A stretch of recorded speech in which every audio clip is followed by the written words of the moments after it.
لیکن اس کا کوئی اور بھی تو ٹائٹل آپ رکھتے ہیں، آپ نے میلاد ہی کیوں رکھا؟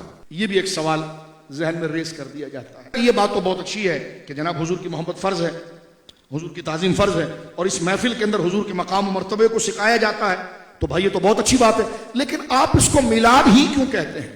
آپ کو اگر عنوان پر اختلاف ہے تو آپ کوئی اور عنوان رکھ لیں، مجھے تو کوئی اختلاف نہیں ہے۔ اور میں نے کہا دیکھیے، اگر کوئی یہ کہے کہ آپ ختم نبوت نام کیوں رکھتے ہیں، آپ عظمت قرآن نام کیوں رکھتے ہیں، آپ لیلۃ القدر نام کیوں رکھتے ہیں، کیونکہ صحابہ کے دور میں کوئی بھی پروگرام اس ٹائٹل کے نام سے نہیں ہوا، اس نام سے نہیں ہوا، تو میں نے کہا اس کا جو آپ جواب بنائیں گے وہی جواب میلاد النبی کا بن جائے گا۔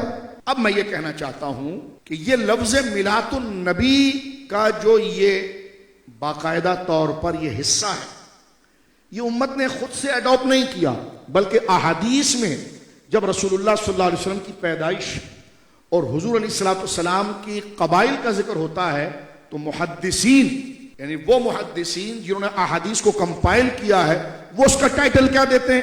اب جامع ترمذی شریف میں آ جائیں۔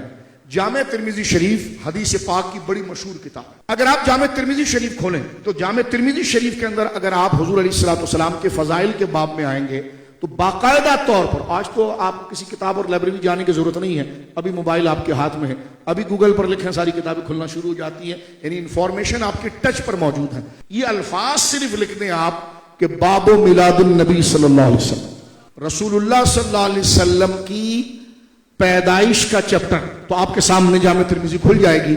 تو امام بخاری رحمۃ اللہ علیہ کے شاگرد حضور علیہ الصلوۃ والسلام کی پیدائش کے دن کہ سرکار کون سے سال پیدا ہوئے تھے، کیا واقعہ ہوا تھا، کیا سلسلہ تھا، تو اس کا ٹائٹل عنوان کیا رکھا ہے؟ میلاد النبی صلی اللہ علیہ وسلم۔ اگر سیرت النبی مولانا رکھ دیا جائے تو میں نے کہا مجھے کوئی حرج نہیں ہے۔ میں نے کہا سیرت کہتے ہیں بندے کی بائیوگرافی کو، اور بائیوگرافی برتھ سے شروع ہوتی ہے، یعنی ایک بندے کی عملی زندگی کہ وہ لوگوں سے کیسے ملتے تھے، کیسی باتیں کرتے تھے، کیا کہتے تھے، یہ بات کا پوشن ہے۔ بہت ممکن ہے کہ ایک شخص اپنی عام زندگی کے اندر بڑا اچھا گزرا ہو لیکن اس کا خاندان اچھا نہ ہو، اس کے پیدائش کے مراحل کوئی ایسے حسین یا بہت عزت والے نہ ہو، تو اس کی زندگی کے اس پہلو کو آپ ذکر کر سکتے ہیں۔ لیکن جناب رسول اللہ وہ ہے کہ جن کی عملی زندگی بھی با کمال ہے اور پیدائش بھی کرامت والی ہے، تو لہذا سیرت شروع ہونے سے پہلے برت اور میلاد ہوتا ہے، اور پھر وہ میلاد بھی اعلیٰ ہے اور حضور کی سیرت بھی اعلیٰ ہے۔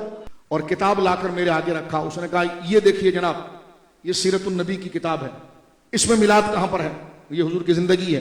تو جب میں نے اٹھایا تو لٹرلی یہ تھا کہ 100 صفحے کسی نے ساتھ جو ہے وہ اس کے پن لگائے ہوئے تھے، اور آگے سے جو بحث چل رہی تھی شاید ان کا کوئی اپنا کوئی سیلیبس ہوگا یا کوئی اپنا پڑھنے کا ہوگا، ٹھیک ہے نا۔ تو میں نے جیسی کھولا تو صفحہ نمبر 101 تھا، اور اس میں یہ موجود تھا کہ رسول اللہ صلی اللہ علیہ وسلم لوگوں کے ساتھ کیسی باتیں کرتے تھے، کیا کرتے تھے۔ میں نے کہا ذرا یہ پن تو کھولیں۔ جب پن کھولا تو بالکل پہلا صفحہ جب ہم نے کھولا تو اس میں موجود تھا کہ رسول اللہ صلی اللہ علیہ وسلم جس خاندان میں آئے تو روئے زمین پر اتنے عظمت والا خاندان نہیں ہے۔ حضور جب پیدا ہوئے تو سرکار علیہ الصلوۃ والسلام کی پیدائش کے وقت انوار کا ظہور ہوا۔ تو میں نے کہا وہ سیرت ہے اور یہ دیکھیں میلاد ہے یہ دونوں کتابوں کے اندر۔ تو کتاب 100 صفحے سے نہیں شروع ہوتی، کتاب صفحہ نمبر 1 سے شروع